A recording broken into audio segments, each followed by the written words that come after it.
آئیے صحابہ کا ایک اور عقیدہ ملاحظہ کریے کہ حضور سے مرنے کے بعد صحابہ مدد طلب کر رہے ہیں۔ اس کا مطلب وہ جانتے کہ حضور صلی اللہ علیہ وسلم ظاہری حیات میں اپنی قبر مبارک میں جلوہ گر ہے، وعدہ الہی کے تحت ایک آن کے لیے آپ کو موت آئی۔ سبحان اللہ سبحان اللہ۔ حضور زندہ ہے اور حضور زندہ ہے، اپنی امت کی صداؤں کو سنتے بھی ہیں۔ روم میں پکارا جا رہا ہے، صحابی حضرت شرجل بن حسنہ کا عقیدہ ہے کہ میں پکار رہا روم میں ہوں، آواز مدینے تک جائیں گی، میرے آقا مدینے میں بیٹھ کے سنتے ہیں۔ اسی کو عادت کہتے ہیں، فریاد جو امتی کرے حال زار میں، ممکن نہیں کہ خیر بشر کو خبر نہ ہو۔ سبحان اللہ، نعرہ تکبیر، نعرہ رسالت، ماشاءاللہ، بہت خوب ہے۔ تو صحابہ کا یہاں دو عقیدے پتہ چلے کہ حضور سے مدد مانگنا بھی جائز سمجھتے تھے، حضور کو زندہ سمجھتے تھے، تبھی تو پکار رہے تھے۔ مگر آئیے ان بدبختوں کا عقیدہ کیا ہے؟ ذرا ان مولوی صاحب کو سن لیجئے، یہ فصل الدین حیدرآبادی ہے ان کا نام۔ میرے نبی محمد عربی صلی اللہ علیہ وسلم اپنے آپ کو شفا نہیں دے سکتے۔ نبی صلی اللہ علیہ وسلم کے بارے میں یہ کہوں گا آپ کے سامنے کہ نبی محمد صلی اللہ علیہ وسلم، رسول محمد صلی اللہ علیہ وسلم، ان کی قبر مبارک میں زندہ نہیں ہے۔ جب ہمارے نبی محمد صلی اللہ علیہ وسلم ان کی قبر مبارک میں زندہ نہیں ہے تو پھر دوسرے امتی زندہ ہے۔ پھر نبی دو باتیں کی، بدبخت خبیث نے زندہ ہے، مرانی ہے، میں زندوں کو دکھا رہا ہوں، مردوں کو نہیں دکھا رہا۔ اور انہی کے چینلوں پہ ویڈیو موجود ہے، اور ان کے لیے فکر ہے، لمحہ فکریہ جو کہتے ہیں کہ بھائی یہ تو بڑے اچھے لوگ ہیں، کسی کو برا نہیں بولتے۔ ارے یہ ہمیں برا نہیں بولتے، یہ ہمارے نبی کو مردہ بولتے۔ جو ہمارے نبی کی توہین کرے وہ ہمارا نہیں ہوتا۔ وہ جماعت کبھی جنتی جماعت نہیں ہو سکتی جو خود گمراہیت میں بھٹک رہی ہے۔ جن کے نزدیک نبی مردہ ہو، خدا کی قسم ان کا عقیدہ مردہ ہے، اور ہمارا نبی زندہ ہے، اس لیے ہمارا عقیدہ بھی زندہ۔ تو زندہ ہے واللہ، تو زندہ ہے واللہ، میری چشم عالم سے چھپ جانے والا۔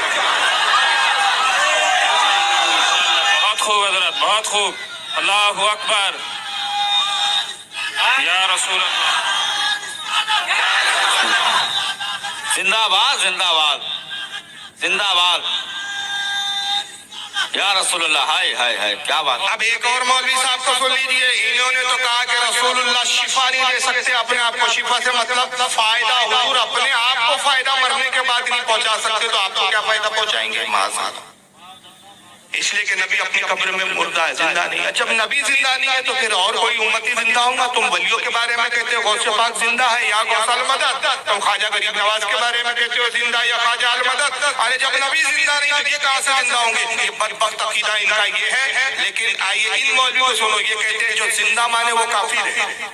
اللہ کے نبی بولو، اور جو یہ عقیدہ نہ رکھے وہ کافر ہے، اس لیے کہ ابو بکر صدیق کا یہ بیان ہے کہ نبی کریم صلی اللہ علیہ وسلم مر چکے ہیں، حضرت عمر کا بیان ہے کہ نبی مر چکے ہیں، عثمان غنی کا عقیدہ ہے کہ نبی مر چکے ہیں، علی کا عقیدہ ہے کہ نبی مر چکے ہیں، فاطمہ عائشہ ازواج مطہرات کا یہ عقیدہ ہے کہ نبی کریم صلی اللہ علیہ وسلم وفات پا چکے ہیں۔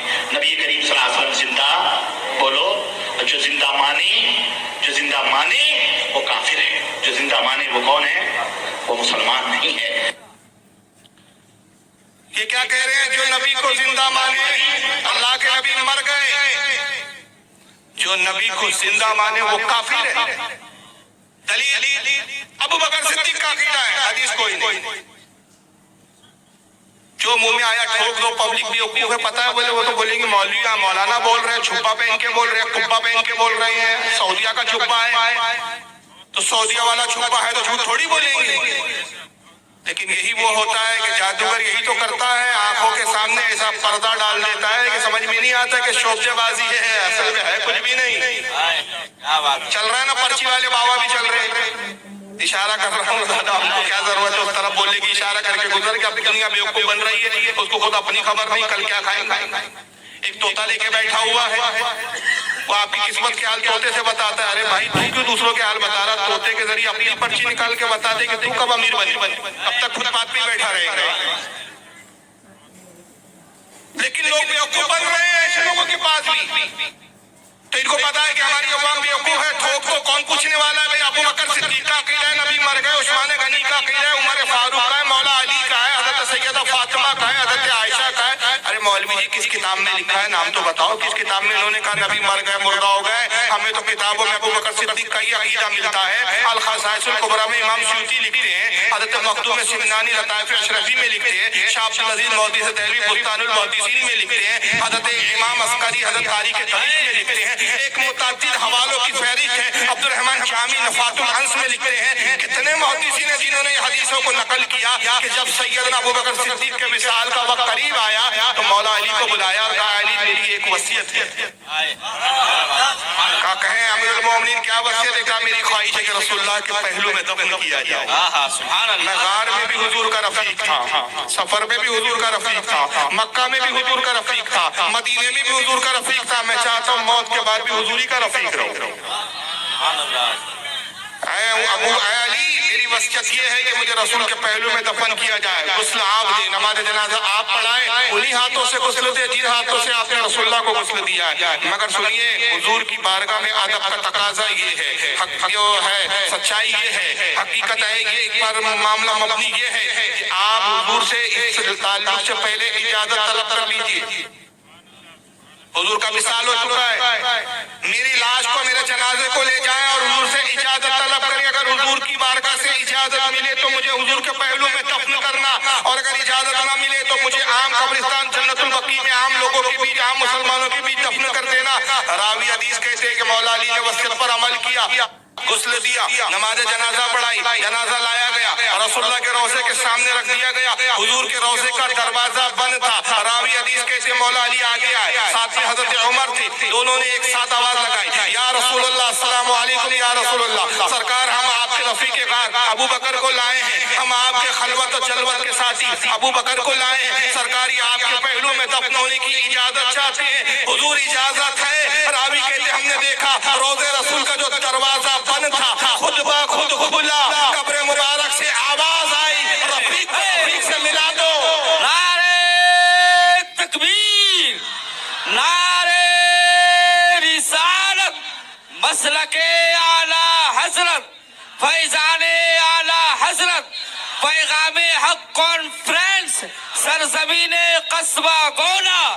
نعرے تکبیر. سبحان اللہ. تو ابو بکر کا تو عقیدہ یہ پتہ چلا, ساتھ میں علی ہے. علی نہیں کہتے ابو بکر, حضور تو مر چکے ہیں, نہ سنتے ہیں نہ دیکھتے, اجازت کیسے دیں گے؟ عمر اعتراض نہیں کر رہے, عائشہ صدیقہ اعتراض نہیں کر رہی ہے, سیدہ فاطمہ تو خیر مثال ہو گیا تھا اس وقت, اور دوسرے صحابہ کوئی اعتراض نہیں کر رہے. ہر صحابی اس وصیت پر عمل کر رہا ہے. گویا پتہ چلا کہ صحابہ جانتے ہیں حضور سن بھی رہے ہیں, دیکھ بھی رہے ہیں, اور اگر منظور ہو تو اجازت دینے کی طاقت تو صلاحیت بھی رکھتے ہیں. تبھی تو اجازت دی جا رہی ہے. اور وہابی جی نے ایک قطار میں سب کے نام لے کے ٹھوک دیا, عوام کو الو بنا دیا. ابو بکر کو عقیدہ مر گئے, عمر کا عقیدہ مر گئے. دلیلیں تمہارے پاس ہے ہی نہیں, قرآن تمہارے پاس نہیں, حدیث تمہارے پاس نہیں, لپاسیاں کرتے ہو اور اس کو اسلام بتاتے ہو. آئیے انہی لپاسوں میں سے ایک اور لپاس کو سنا, یہ نبی کو مردہ کیسے ثابت کر رہا ہے. اس کے بعد کوئی حدیث نہیں ہے, یہ عقل کی شیطانی عقل کا استعمال کرتا ہے. دیکھ کر آپ چوک جائیں گے کیونکہ اس علاقے میں بہت آیا. یہ کون سا قصبہ گولا ہے, اور ایک اور نام ہے اس کا, ویڈیو اگر موقع ملا تو دکھاؤں گا. آپ ہی کے آس پاس میں بنگال میں جائیں, اس کی بڑی بے عزتی کی گئی تھی. ایک کون سا ہے لال گولا, یہ کہاں کا ہے؟ بنگال کا علاقہ ہے, قریب میں ہے کہ دور ہے؟ دور ہے. وہاں لال گولا میں اس کے ساتھ کیا ہوگا سنیے. میں لال گولا کی بے عزتی قصبہ گولا میں سناؤں گا. کیا بات ہے, واہ. وہ آخری میں رکھا ہے میں نے, وہیں پر ہی اینڈ کریں گے تاکہ ہماری مجلس کا اختتام ہنسی خوشی ہو جائے. آپ ہنستے ہوئے اس پنڈال سے جائیں. آئیے بس کھڑے کو سنیے رسول کی انتقال پر کیسا مذاق اڑا رہے, حضور کو کیسے مردہ کہتا ہے. معاذ تم اس کو پکڑ, اور صاحب مر گیا مت کہنا, توہین ہو جائے گی. پردہ کر گئے, یہ بڑی اچھی اصطلاح نکالی ہمارے بھائیوں نے, پردہ کر گئے. ارے پردہ کس کو کہتے ہیں؟ وہ اس دنیا سے گزر گئے. ارے اللہ کے بندے, اسی کو تو ہم موت کہتے ہیں. نہیں, مرے نہیں ہیں, پردہ کر گئے. پردے کا معنی کیا ہوا؟ پردے کا معنی یہ ہوا کہ وہ زندہ ہے لیکن ہماری آنکھوں سے اوجھل ہو گئے. ہماری آنکھیں اس دنیا میں دیکھ رہی ہیں, ہماری آنکھوں سے اوجھل ہو گئے کا مطلب اس دنیا سے اوجھل ہو گئے. ہاں, اس دنیا سے اوجھل ہو گئے. ارے اسی کو تو ہم کہتے ہیں وہ دوسری دنیا میں چلے گئے. نہیں, وہ اس دنیا میں اوجھل نہیں, پردہ کر گئے. تم کتنا ہی اچھا لقب لے لو, پردہ کر گئے. زندہ ہیں, باحیات ہیں, پردہ کر گئے, وصال کر گئے, وفات کر گئے. کچھ بھی کہو, ان کو زندہ ثابت کرنے کے لیے کتنے ہی اچھے القاب سے تم پکار لو, لیکن حقیقت یہ ہے کہ جناب محمد رسول اللہ اس دنیا میں موجود نہیں ہے. اگر ہے تو مجھے بتاؤ, اہل حدیث کا یہ گناہگار بندہ محمد رسول اللہ سے ملنے کے لیے جائے گا, مجھے ایڈریس دو, مجھے پتہ بتاؤ کہ زندہ ہے تو کہاں ہے, کس جگہ ہے, کہاں ملیں گے. میں جاؤں گا, میں ان کو اپنے گھر پہ بلا کے اپنا غلام نہیں بناؤں گا کہ جب چاہو اپنے گھر پہ بلا لو, جب چاہو 2 بجے بلا لو, مرضی چاہے تو 12 بجے بلا لو, مرضی چاہے تو 10 بجے بلا لو. ہم ان کو اپنے گھر پہ بلانا گوارا نہیں کریں گے. میرا گھر اس لائق نہیں کہ ہم آقا کو بلائیں. ہم ان کو اپنے گھر پہ بلانا گوارا نہیں کریں گے. میرا گھر اس لائق نہیں کہ ہم آقا کو بلائیں.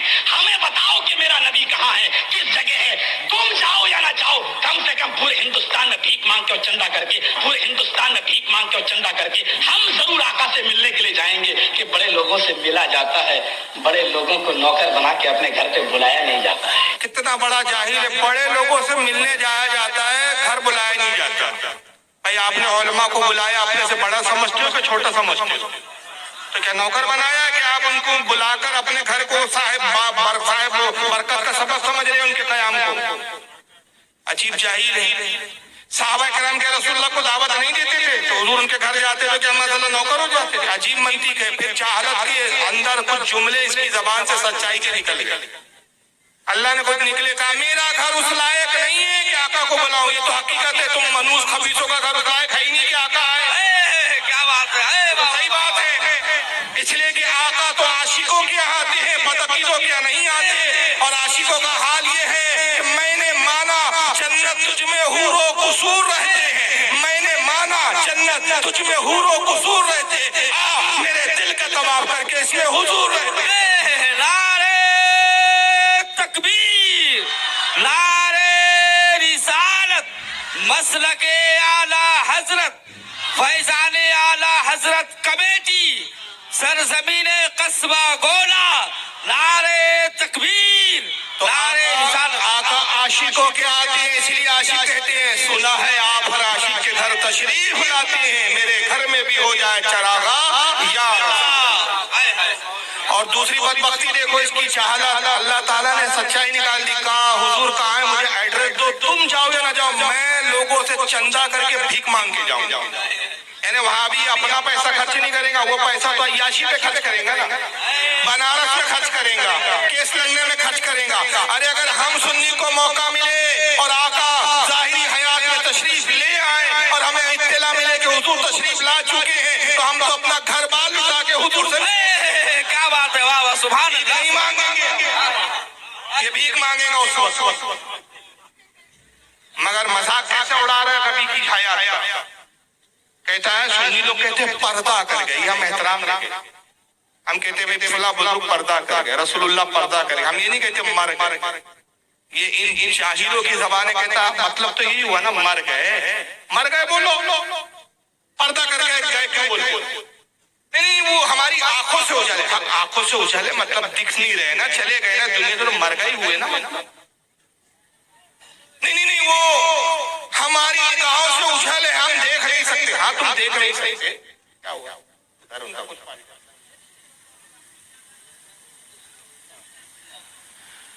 تم دیکھ نہیں سکتے, اس کا مطلب یہی ہوا نا مر گئے. تو اس کا کہنے کا مطلب یہ ہوا کہ حقیقت یہ ہے کہ حضور مر گئے قبول کرو. سب سے پہلے میں ایک بات بتا دوں, ہمارے اہل سنت کا عقیدہ یہ ہے کہ اللہ کا وعدہ ہے کہ ہر نفس کو, ہر جاندار کو موت کا مزہ چکھنا. یہ قرآن میں اللہ نے ارشاد فرمایا. اس آیت کے تحت, فرمان الہی کے تحت ہر جاندار کو موت کا مزہ چکھنا ہے. نبی بھی جاندار ہے, نبی بھی نفس ہے, جنس ہے. حضور صلی اللہ علیہ وسلم کو بھی اللہ کے وعدے کے مطابق موت آئی لیکن انبیاء اور ہماری موت میں فرق یہ ہے کہ انبیاء کے لیے ایک آن کے لیے ایک گھڑی سیکنڈ سے بھی کم وقت میں موت آتی ہے، وعدہ الہی پورا ہوتا ہے، پھر روح آپ کے جسموں میں لوٹا دی جاتی ہے، سبحان اللہ سبحان اللہ. اور پھر پہلے کی طرح آپ کی حیات ہوتی ہے. اس سے دلیلیں ہیں، دلیلوں کے انبار ہیں. اس پر اگر کسی کو شوق ہو تو مناظرہ کر لے، ہم تیار ہیں. کیا بات ہے بابا. لیکن تقریروں میں سارے دلائل نہیں رکھے جا سکتے، وقت کی تنگ دامنی ہے. تو عقیدہ تو یہ کہ حضور کو وعدہ الہی کے تحت موت تو آئی، لیکن حضور اپنی قبر میں اس وقت زندہ ہے. یہ عقیدہ ہے اور میں بھی انشاءاللہ اس حدیث سے پیش کروں گا. لیکن آئیے اس بے غیرت کو اسی کی زبان میں جواب دے رہا ہوں کہ تو کہتا ہے حقیقت یہ ہے کہ مر گئے. تم کتنے ہی اچھے القاب میں بولو، پردہ کر گئے، آنکھوں سے اجل ہو گئے، ہماری نگاہوں میں نظر نہیں آ رہے. مطلب تو یہی ہوا نا، مر گئے. اور اگر زندہ ہے تو مجھے ایڈریس بتاؤ. اس خبیث کو معلوم ہی نہیں کہ حضور کا پتہ مدینہ منورہ گنبد خضرا ہے. پتہ بتاؤ بولتا، کیسا مسلمان ہے؟ اگر ہے تو مجھے دکھاؤ. تو میں کہتا ہوں اللہ زندہ ہے کہ مردہ ہے؟ قرآن میں اللہ نے کہا الحی القیوم، وہی تمہارا رب جو زندہ ہے اور دوسروں کو زندگی عطا کرتا ہے. آیت الکرسی میں آیا اللہ لا الہ الا ہو الحی القیوم، وہی زندہ ہے. لا تاخذو سنۃ ولا نوم، نہ اس کو اونگ آتی ہے نہ اس کو نیند آتی ہے، وہ زندہ ہے، لوگوں کو زندگی دیتا ہے. اللہ بھی زندہ ہے. اب کل کوئی اس کی طرح بدبخت خبیث اسی کی طرح کھڑا ہو جائے اور کہے مولوی جرجیت اللہ زندہ ہے. اللہ ہے تو کہا دکھاؤ مجھے پتہ بتاؤ. اس کا باپ بھی پتہ نہیں بتا. فرشتے ہیں یا نہیں؟ ہمارے نبی نے ہمیں بتایا کہ ہر انسان کے ساتھ 2 فرشتے ہیں. کہاں ہے؟ کاندھے پر، کرامن کاتبین، جو ہمارے حساب کتاب لکھتے ہیں. سیدھے ہاتھ پر فرشتہ نیکیوں کو لکھتا ہے، الٹے ہاتھ کا فرشتہ گناہوں کو لکھتا ہے. جرجس کے پاس جائیے، اب تو جیل میں سڑ رہا ہے خبیث کی اور. جرجس مل جائے جو خنجر لیجیے اس کا کاندھا چھیلنا شروع کر دیجیے، اور وہ کہے کیوں مار رہے ہو، کیوں کاندھا چھیل رہے ہو؟ فرشتہ دیکھ رہا ہو، دکھ تو نہیں رہا، دکھاؤ. تو اہل حدیث ہے، حدیث پر تیرا یقین ہے، حدیث میں تو آپ نے پڑھا ہے، مگر دکھ نہیں رہا ہے فرشتہ. اس کی ناک بند کر دو اور یہ کہے بھائی سانس کیوں روک رہے، میں مر جاؤں گا، ہوا تو آنے دو. بھائی ہوا کا ہمیں تو دکھی نہیں رہی ہے. تو ہمارا نہ دکھنا کیا نہ ہونے کی دلیل ہے؟ میں یہاں بیٹھے بیٹھے کہوں امریکہ نہیں ہے بھائیو، کیسے کہتے بھائی میں نے دیکھا نہیں. تو میرا نہ دیکھنا کیا نہ ہونے کی دلیل ہے؟ ارے دیکھنے کے لیے نگاہ چاہیے. تو جیسے بدبختوں کو نبی کا وجود سمجھ میں نہیں آئے گا، دیکھنے کے لیے عشق کی عاشقوں کی نگاہ چاہیے. ایسی حالت کہتے آنکھ والے تیری جوبن کا تماشا دیکھے، دیدہ کور کو کیا نظر آئے، کیا دیکھے. ہائے بابا بابا سبحان اللہ سبحان سرکار اللہ. مفتی اعظم کہتے ہیں سرکار کے جلووں سے روشن ہے دل نوری، تا حشر ہے روشن نوری. ہائے بابا بابا